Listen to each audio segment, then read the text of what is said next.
қандай адамдар жоқ деген сөзді айта алмайды. Яғни өзін пайдаланып кететін адамдардың бір пайдаланайын деп тұрғанын біліп тұрса да жоқ деп айта алмайды. Қандай адамдар? Яғни ондай адамдар менің ойымша өзгенің көңілін қимайтын ақ көңіл жандар.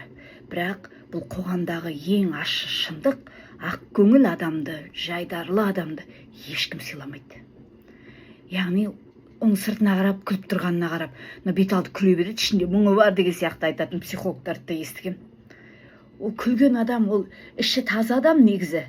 Бірақ өмірде көп адам олай ойламайды. Сондықтан бет алды жықылдап күле бермеңіздер, күле беретіндер. Яғни күлмеу керек, бет алды күлмеу керек. Бет алды күлген адамды айтады, мынаның ішінде бір мұңы бар дейді. Мен сондай да психологты естігем. Сондықтан өздеріңізді құрметтеңіздер, өздеріңізді сыйлаңыздар.